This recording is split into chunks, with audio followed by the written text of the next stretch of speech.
Well, good afternoon. Happy New Year, everybody. It's me, Comic Crack, and it is January 1st, 2024. Um, it's been a little while since we've chatted. Just the other day, actually, when we talked about the Leaning Girl. Uh, but I wanted to kind of talk about a few things in today's kind of final video of 2023, even though we've missed a day. Couple of announcements for the channel, talking about kind of what's coming up.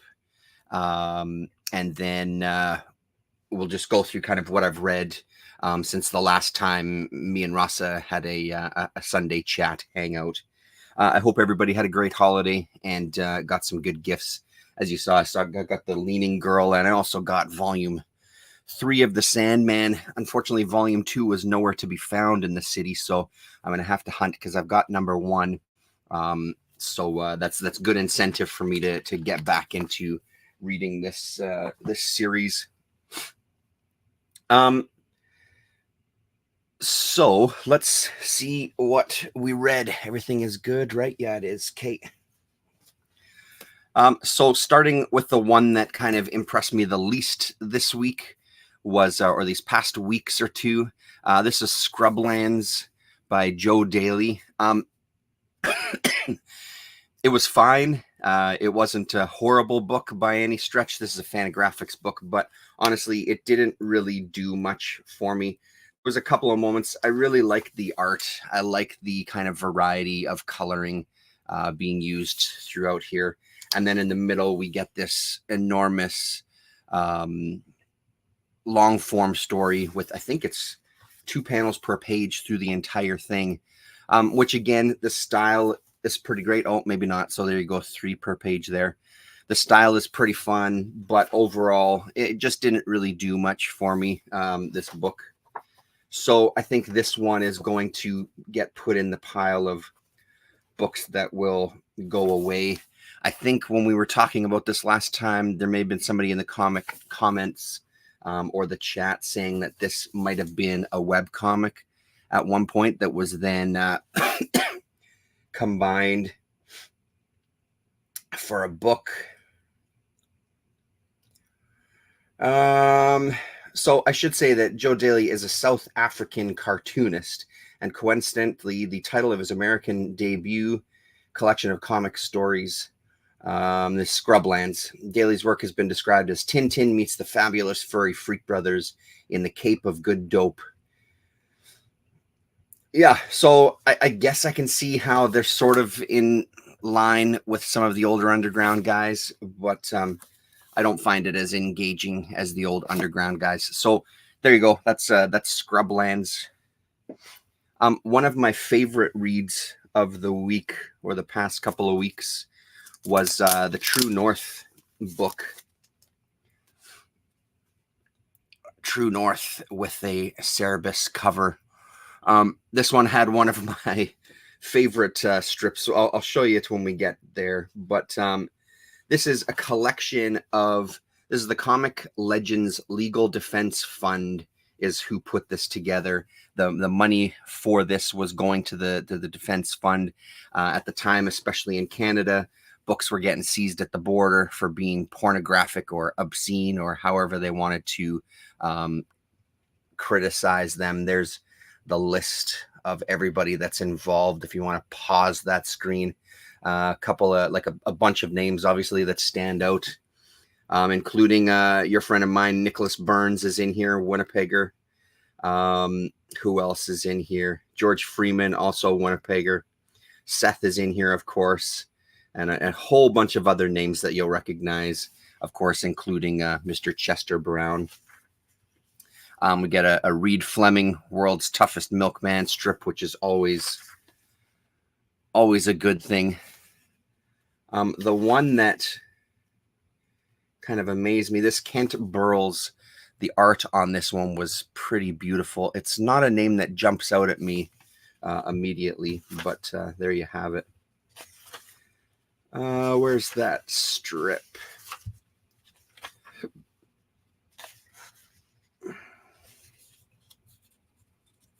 I mean, it's amazing how unfortunately, some of these themes are timeless, and unfortunately, censorship is extremely timeless. It always seems to be rearing its head in some form or another. So this is page 34. Oh, well, there you go. It's a George Freeman piece.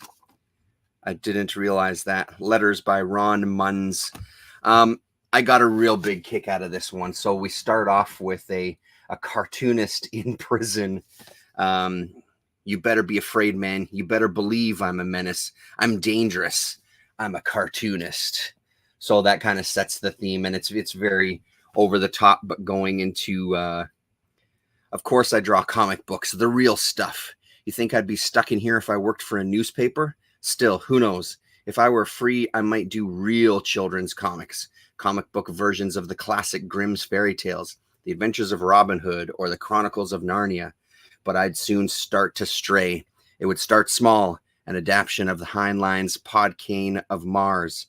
But soon it would be Stranger in a Strange Land, then Vonnegut's Slaughterhouse-Five and Orwell's 1984. And before you could stop me, I'd be telling real stories about real people. So we kind of get this whole setup of how it's all being vilified. And at the end, I escaped once and got all the way past the high school before I got caught. But I'm finished with all that now.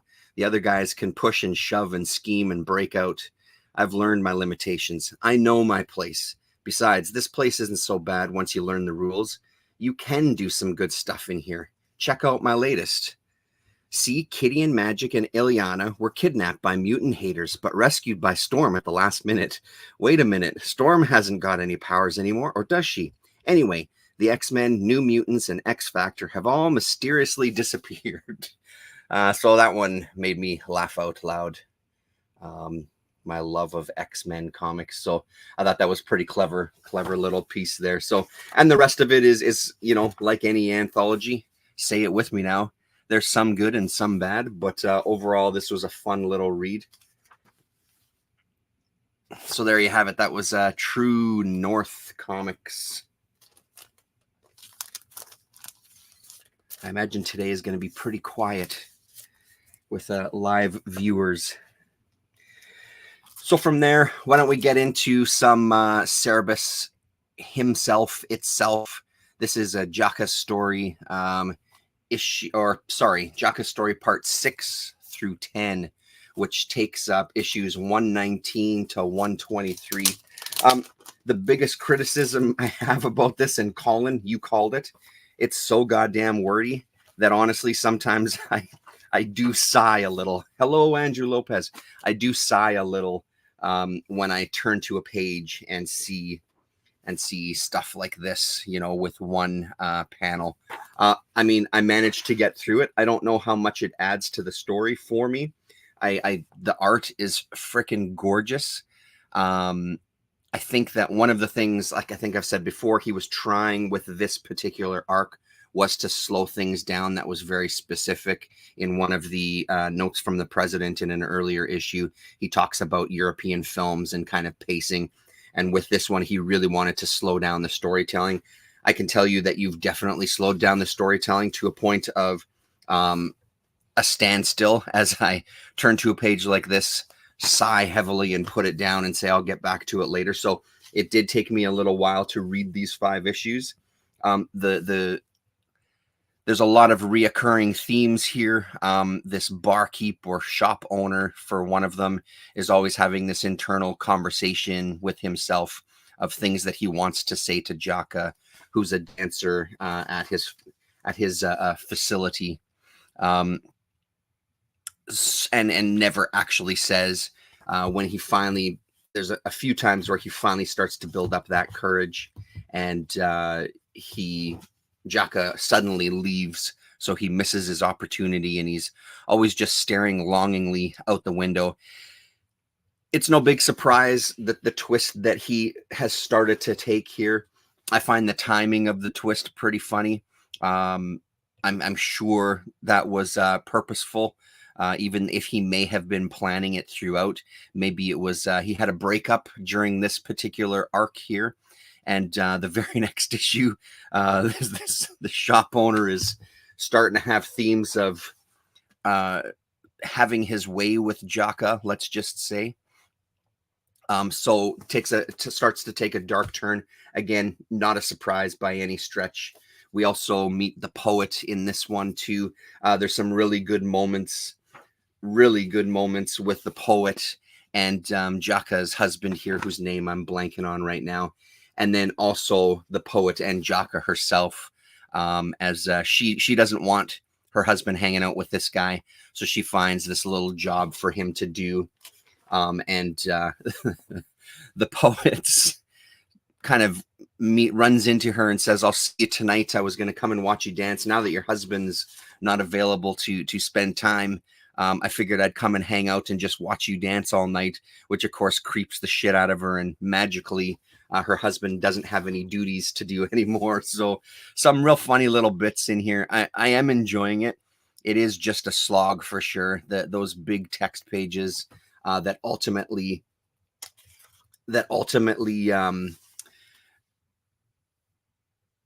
I don't know if they always give you much of the story. It seems a little bit masturbatory. What a surprise, a comic in a genre that is generally, not in this case, generally done by very few people. As if they would sit there and do things to entertain themselves. Hello, Jared Osborne. Happy New Year, Angie Lopez and Jared, by the way. The Fig Leaf Brigade is always with us. That's true. Yeah, absolutely. God forbid we see genitals. So when we get to issue number 122? Yeah. When we get to issue number 122, our letter from the president just contains a couple of sentences at the end. Hey, guess who just broke up with his girlfriend? And then a little bit of information about Dave and Gerhard attending a convention in Coventry, England, actually. So it's the issue after this where we start to see this shop owner take a turn. I'm the one thing I will say is I am really blown away with the art. It's not like I've never seen his art before. I've seen it many, many, many times. But sitting in now, actually reading and moving through the book, it's gorgeous work by the both of them. I love the layouts of the pages. I think the story, like when it is kind of paneled, and I think it moves along really nicely. He does do a pretty good job of kind of tying in past and present, and we're getting a little more insights into Jaka's youth and potentially things that she has gone through. But I'm really, really love these pages. And the letters pages are always fun too. There was a letter from somebody in Winnipeg, which I always end up looking for to see if there's any locals. It wasn't a name that I recognized, but especially with a Canadian book. Was it in this issue? No, it wasn't in this issue, but yeah, a solid read, and interesting seeing him selling his kind of phone book editions, his collections and things, and the deals that you would get the more that a box of 16 books, $340. If you just want one, it's $25. Yeah, so then we have this amazing cover as well too, as he's starting to kind of come apart at the seams, I guess, or you're starting to see more sides of our quiet little shop owner. And again, not much from the president in this issue as well too. So I will be continuing on with this in the new year, and then we'll see where we go. I may kind of take a closer look while I'm out there to see if I can find any of the collected editions. Instead of going back and trying to collect all the issues, I can go back in the stories and just do the phone books or whatever version I happen to get. I do know that they're out there. They aren't impossible to come by because they've kind of reprinted things. So that's getting into that. Let me just put this away here in my 1 bag per 5 issue system, which is failing me hugely now. There you go. What else did I get into? I continued on with Kaya, issue number 13. I may hold off on talking about this because Rasa and I haven't sat and talked about this. So I'm going to hold off on Kaya for one of our chats, but keeping up with that. Ultimately, I'm still enjoying it. Got a couple of issues with that specific issue, but overall, I'm still digging it. Usagi Yojimbo, of course, amazing. I really like this story arc quite a bit. And then I also picked up Space Usagi issue number 1. And I really dig this issue as well too. This is going to be a fun one. So for those of you, Jared, if you're still in the room, who know a lot more about Usagi than I do, do I understand that correct? That this was a story that appeared earlier and this is kind of a reprint of it? I'm guessing that that means that previously maybe it was black and white. Is that correct? But I like this idea. I like the character. You know, it's a versatile enough world that you can kind of throw him up there with Freddy Krueger and Jason Voorhees in space, and while they watch the Predator and the Alien battle it out, and you know what I mean? So it kind of, it's a character that works. I think regardless of where you put him. So looking forward to that one. But it was this one that I really dug. Like I said, this storyline was a big favorite of mine. This is not the final part. It's Ice and Snow Part 3 of 5, and it's issue number 272. So we get kind of the confrontation between our two villains here, both on the look to seek some revenge on Usagi. The Ice Queen, though, has to suck some life force out of some people to be able to kind of regenerate herself and get her power back up before she goes for it. And our other kind of villain with his crooked neck, they have a nice kind of confrontation where they finally meet face to face. We do see Usagi get some kind of viewpoints of what's going on with him, but the majority of this issue is our two big baddies duking it out as she sucks the life out of some of his men there. It's a good issue. Any comic that's going to take place in snow, that's 1 point going for it, going in its favor for me. And then I love this kind of Japanese horror type of thing or ghost story type of themes. So yeah, really great. Gonna be sticking with both of those for sure. Now, I can't remember. I think I put both on my pull list. I should check next time I'm at the shop. I'm pretty sure that I did, but always worth a double check so I don't miss any. But it's one of those books that even if you do miss an issue, I haven't had a situation yet where I haven't been able to find it in a shop somewhere. It seems like it's one of those books that all the shops around me, they order quite a few copies of. My ever-continuing love-hate relationship with this current arc of Doctor Strange. The positive thing is that this is the final issue of this particular arc. The other positive thing is that the next issue will be issue number 11. It won't kind of go on to a number 1 again and kind of restart to confuse the shit. So that and that alone will be the only reason why I continue with this. If it would go to another 1 issue, I mean, I say it here on video, cut to 2 weeks later, I'd probably have it in my hands, but I don't want to kind of continue on another one. It's Heather Moore who's doing colors on here. She really does bring something to it. I don't know if I love her coloring with this one. I enjoy it. I think it really helps me enjoy this book. The art itself is fine. It doesn't blow me away, but I don't hate it. I'm kind of indifferent to it, to be honest. I should get the credits right. Sorry. Jed McKay is the writer. Pasquale Ferry is the artist. Heather Moore, color artist. VC's Corey Petit, letterer. And then Alex Ross is the cover artist. So we've had the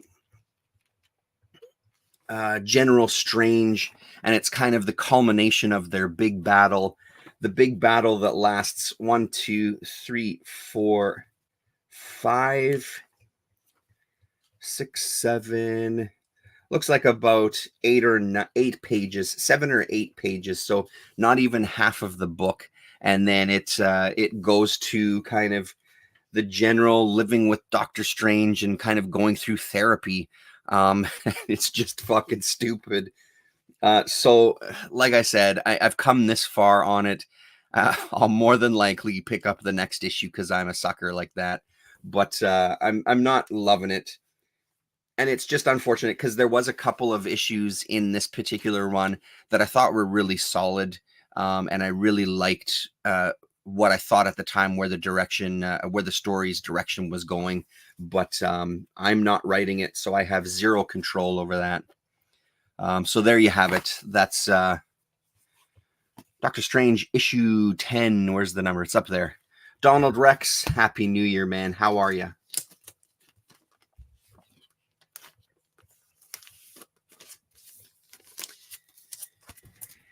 And very close to being done. Only a couple more to talk about, actually. Aha. Rare Flavors, issue number 3. Great issue. I'm still loving this book. I'm still 100% on board. This one, our main kind of demon character has finally revealed himself to our documentarian. He's kind of caught in the act of eating a person or preparing a person, and talking about in the book we get the history of this individual's life and the time that he spent learning the trade of cooking this particular dish with his father, this Ron. And then the kind of about how food is more than just kind of the ingredients. It's everything that's come before. It's about the surroundings, about everything, right? So tying it into our main character eating that person, and knowing that history of them and trying to explain it to the documentarian as he runs away in kind of horror and disbelief. So great issue, solid 3 issues so far. The art and coloring by Philippe Andrade is gorgeous. Intriguing storyline. Yeah, such a good read. Again, every time I get a new issue, it's the first one that I read. Let's see. Where's my cursor? There it is there. Space Usagi is a reprint that has been newly colored. Okay. There are 3 issue minis. Perfect. Thank you, Jared. I just bought a heat press and plan to cut way back on buying comics this year. Okay. Well, there you go. So you're going to get into the pressing business then, hey? I say that I'll cut back this year, but we all know that that's a load of horse shit. I will probably continue in the same way that I have been this year. Although I should kind of, it is time to go through the boxes. I need to buy another short box to put kind of the comics that you can't see that are sitting all around me in various piles. So that is a signifier that I need to start whittling some away. I don't know how it happened, but I finished issue number 5 of the Enfield Gang Massacre before I realized, holy shit, I missed number 4. And I didn't really, I thought it was something weird at the beginning, the way this one started, but it didn't kind of trigger with me. Just your own books, Kate. Perfect. Hello, Sellers Necked. Good afternoon and a happy new year to you as well. As soon as I pick up this book, as soon as I open it up, I'm kind of transported into the Enfield Gang Massacres world. I say it every single time, and it remains to be true. It's beautiful. The paper and everything is just amazing. There's not much to report on this. We get a lot of more violence. Things are kind of coming to a head. We're getting we're getting in on, at least in this issue, it may have happened already in the previous issue, but as far as I understand it, we're getting into kind of a double twist that's happened within this entire story and how it all kind of came to be. The murder that was pinned on the Enfield Gang, And a good clue is this cover as well, to see who's kind of on the side of the Enfield gang, who's kind of taken up the rest of the covers so far. So an intriguing, we'll see where that twist leads us. We'll see what happens, but I imagine it's going to culminate in a massive dose of violence and people getting shot in the face and all sorts of gruesomeness. So still love this. I really need to make sure that I get my hands on number 4 before it's too late, so I can kind of read these 2 again just to catch up completely. But recommendation, if you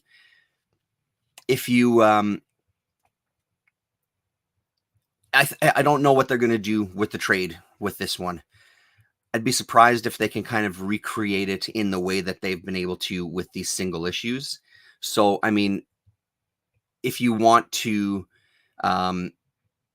pick up the singles, I say go for it. If that sort of thing doesn't really matter to you, the quality of paper and all those things don't matter to you, maybe take a peek at the trade when it comes out. You'll know immediately if it's for you or not, though, as soon as you pick that book up. Curious if you ever got that drawing from Cha, or was it a print? It was a signed issue of The Sickness #1, and then there was a little print. There was a little piece of art inside it. Sorry, it wasn't a print. It was a piece of art, and then it was signed by the both of them, Nadler and Cha. So yes, I did, sellers. I ended up getting that. I thought I showed it. I may have shown it one week, but very excited. And it's one of the books I still have to kind of catch up on. I still got issues here. I've got a lot of books. Obviously, like most of us, I haven't had a ton of time to read this past week or so. So I've got quite a few piles going of books. Finally, with the stuff that I read, I dug into Dragon Force, and it's a Dale Keown. And I apologize, I don't remember. Was it Gary Usher, maybe, had put a comment in the video where I talked about this one. And I guess Dale Keown is kind of associated with the Comicsgate crowd. That was news to me. It doesn't matter either way to me. But if it matters to you, then I guess trigger warning. I'm going to show some Dale Keown, which of course doesn't mean I know or agree with anything he may have said or done. But just in case you're of that sensitive nature, I imagine that if you are, you're not watching this channel. So this is 1988. It was fun. I couldn't tell you a goddamn thing about the story, but I really enjoyed reading it. I really loved these big kind of panels, really bold kind of colors in these first couple of issues. I think only 3 and 4. I only have 3, 4, 5, and 6. I think only the first 4 were in color, and then it went to black and white. Let me have a peek here. Yes, and then it went to black and white. So it looks like the first 4 issues were colored, and then black and white potentially for the rest of the run. There was another series as well too, Dragon Star. Was it Dragon Star? I don't remember. So fun stuff. There's a seller on, and there's so much kind of early Image type of stuff going on here. That type of creature there really reminds me of something like, you know, from like a Sam Keith or a myriad of other early Image artists. That would be a massive book with multiple covers. I was looking the other night at a seller on eBay who I bought from before, and every once in a while he sends out a discount code. So he sent one out, and I just kind of had to flip through some of his store stuff, and he had actually a section for Aircel books. And scrolling through there was a lot of really great stuff. Like, look at these pages. This is fun shit, man. It's bonkers looking stuff. I really enjoy that. I really dig that quite a bit. So, yeah.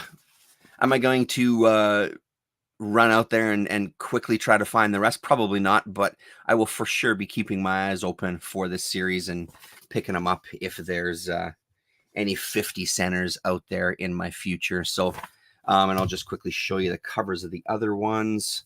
So that's issue number 4. And then there's number 5. And finally, number 6, one of my favorite covers, I think, of them. There was also a logo change as well. The other thing about these, I really like these ads on the back here for stuff, just monotone, very just bold ads. I really dig the look of that.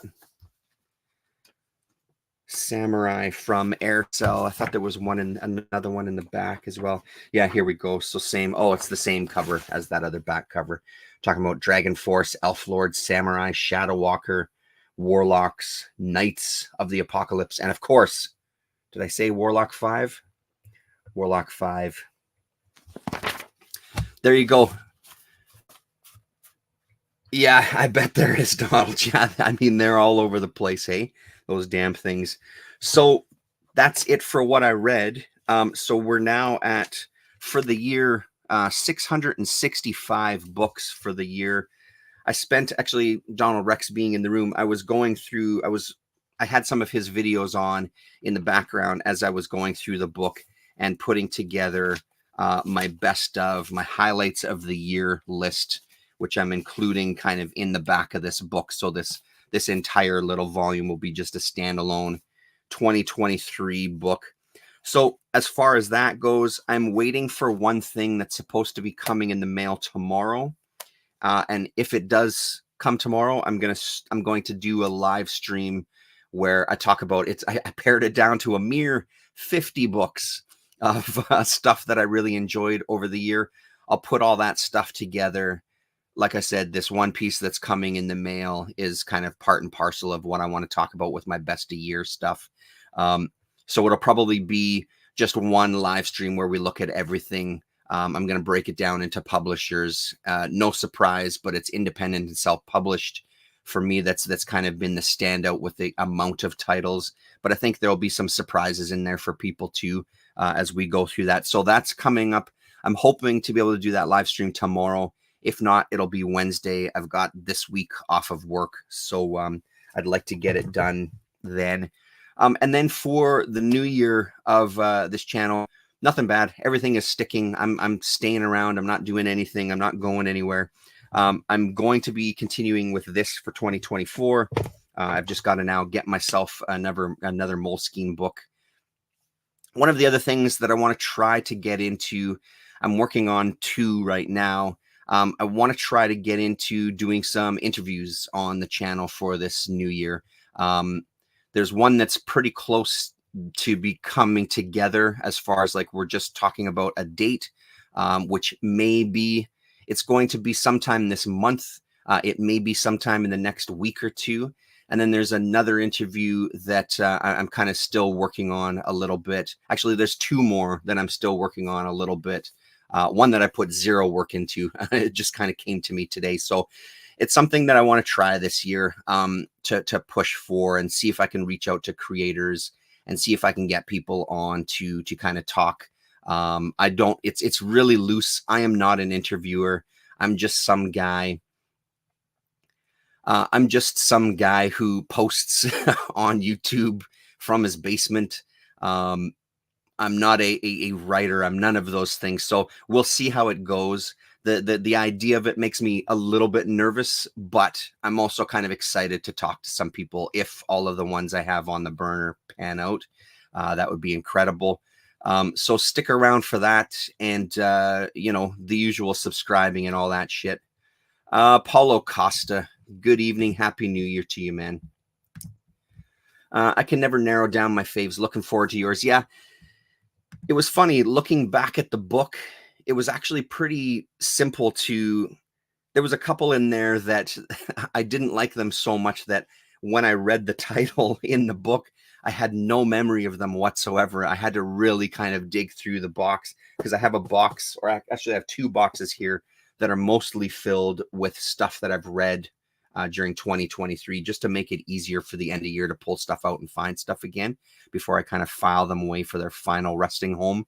But there were some that I had 0 memory of. But when I was looking through, there was a few that jumped out at me for sure. And even some from at the beginning of the year that really jumped out of being something that I was incredibly excited about at the time, and it still survives into the new year. Look at this, Ramos Comics. Hello, Wilson. Happy New Year to you, man. Nice to see you. I hear that you saw Godzilla -1 already, and I think I heard that you enjoyed it. I don't know if I was listening in like I normally do on Fridays, but sometimes I have a lot of attention I can pay, and then sometimes I just don't have a lot of attention that I can kind of put towards listening. But I hope you're well. Nocturnal Miss So, hello. So that's it. Did I have something else I wanted to talk about? I think that was it. So thanks very much, everybody, for joining me. Nice to see a bunch of you jump in at the end. Go back and watch from the beginning. Also, shout out to Daryl D. Daryl D TV. Doom. Right on, everybody. Take it easy.